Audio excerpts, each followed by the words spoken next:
When I was an undergrad, I went to Antioch College in Yellow Springs, Ohio. And I remember coming home and, having dinner with my family and grandmother and parents and my sisters at the dining room table. And so I made an announcement. I'm a Marxist. And my grandmother said the more education they get, the dumber they get. But anyway, when I'm training in psychiatry and looking for the answer to be an effective psychiatrist with black people, looking for the answer to racism, and I remember attending a Black Power Committee meeting. And as a matter of fact, I was doing a fellowship in child psychiatry at that point. And I would get a voice. And if you get a voice in here, you need to see a psychiatrist. If you get a voice in here, I think that's God talking to you. And the voice would say, and I would be writing up cases at the end of the day, and the voice would say, go to a Black Power Committee meeting. Just quietly. It wasn't frightening. So when ministers say they get a call, and I kind of know what they mean. And so this would happen over and over and over again. Again, it was subtle, very subtle, nothing to shake you up or anything, because I didn't go to meetings. And so I finally went to a Black Power Committee meeting. And after the meeting, people were sitting in somebody's apartment eating African food. And a gentleman was on the other side of the room. And I heard this man say, mind you, I'm looking for further answers to racism. And I hear this gentleman over there in the other corner saying racism is a system. And it's like my mind, I'm looking for, they say when the student is ready, the teacher appears. And so I started talking to this person. The gentleman's name was Neely Fuller Jr. He wasn't a college professor. He was a guard at the Bureau of Engraving in the District of Columbia, where they print the money. And this man had started writing about racism in the mid-1950s when he was in the Korean War.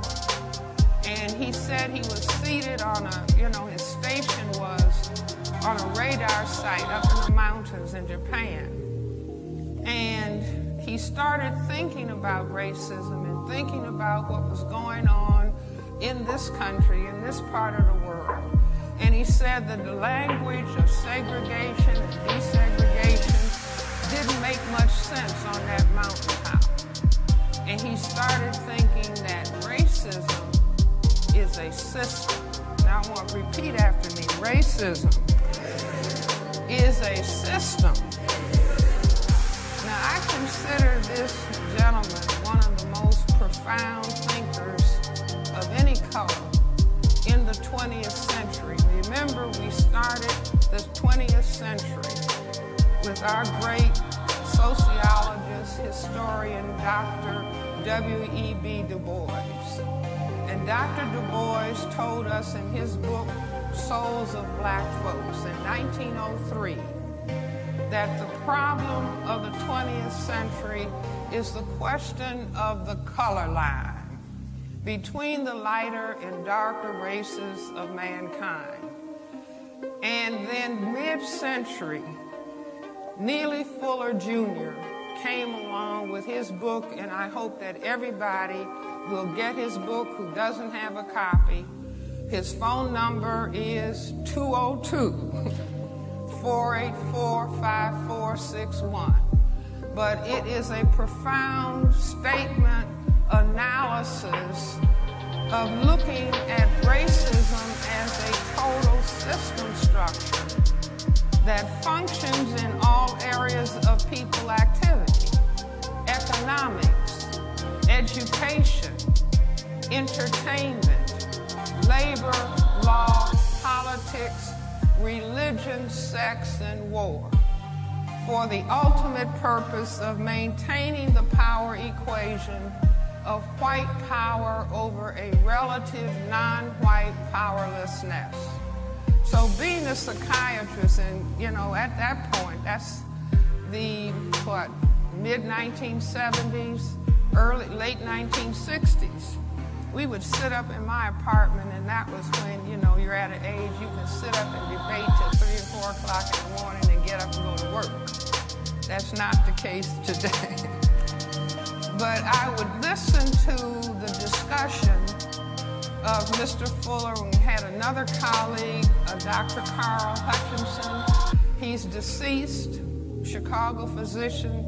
He was training in orthopedic surgery. And Mr. Fuller had a beautifully hand-printed, might have had 1,800 pages of beautifully handwritten notes, documentation of his ideas that he carried around in a suitcase.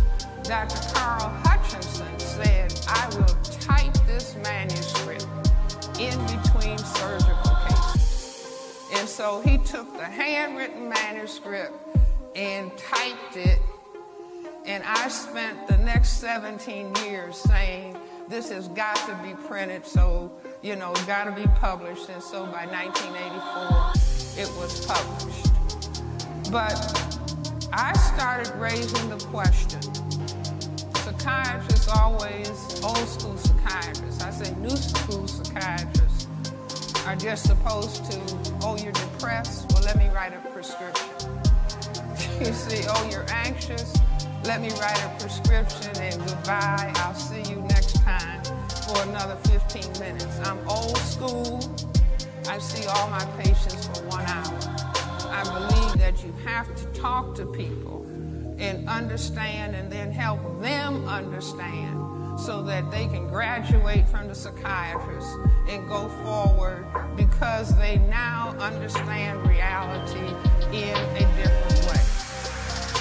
So I started saying, well, why?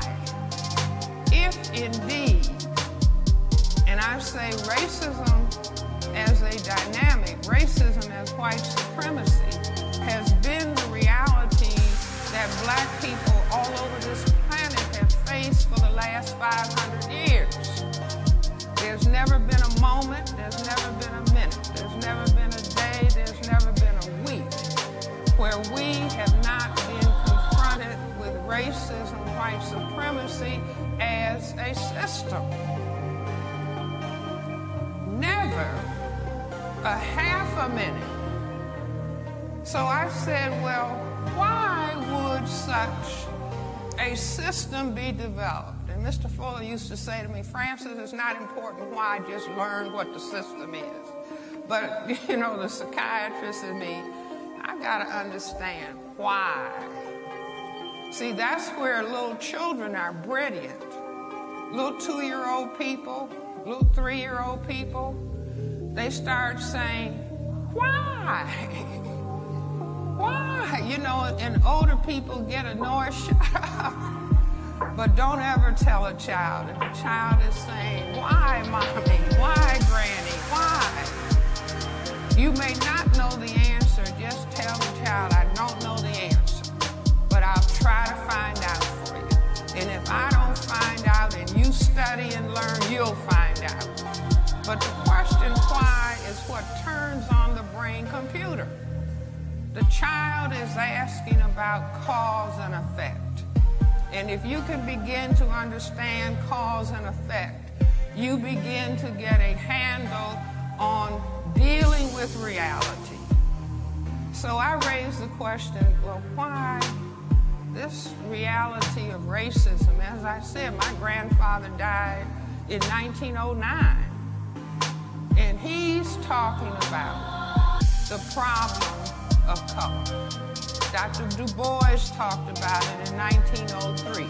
Every black person that has been of significance to black people has tried to grapple with what was happening, what was causing us to be oppressed, and raising issues or raising discussion about it. So I tell people, mind you, I have a question in the back of my brain computer.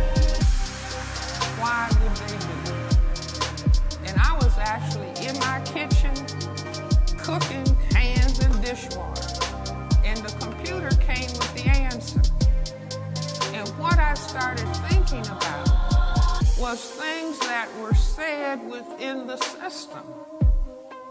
Number one, the system said that we, as people of color, were minorities. And the other emphasis that was even greater than the factor, the numerical factor, was that we were supposed to be genetically inferior to people who classified themselves as white. Now I say, spend as much time in school as you can, spend as much time in the libraries as you can, spend as much time in bookstores as you can. Reading, repeat after me, reading is more important than watching TV. Say it again.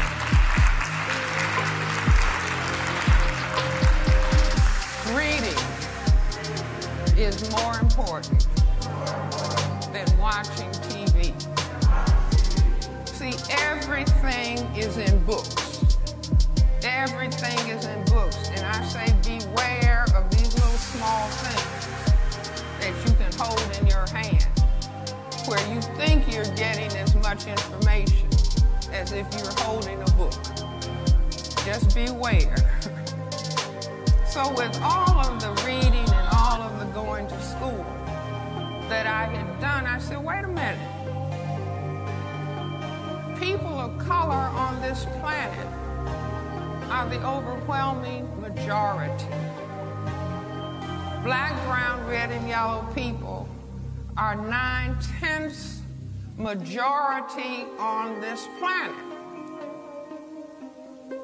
The other thing, that we are supposed to be genetically inferior. And I said, well, wait a minute. See, in my mind, I'm talking to wait a minute. Black people, people of color, are genetically dominant in terms of skin coloration to compare to people who classify themselves as white. And I said, I've got it. Just like that, standing in the kitchen, cooking, hands in the dishwater. I said, this is the answer. So let me put it on the board. See if you all can see this. Let's say this is the planet Earth. Can you all see? Okay. So 9/10 of the people are black, brown, red, and yellow. 1/10 of the people have white skin.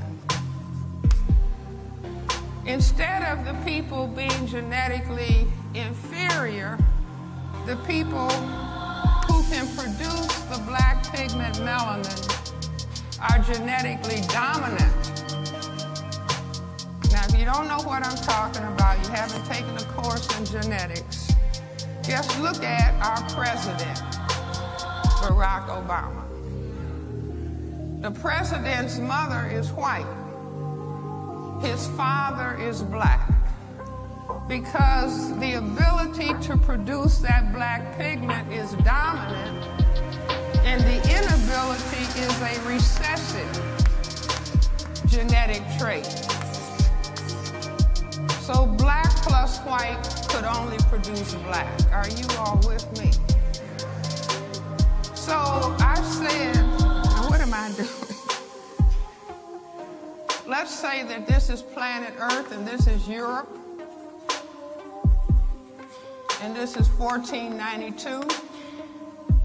And Columbus started European people coming out and moving, little boats coming out of Europe, beginning to circumnavigate the planet.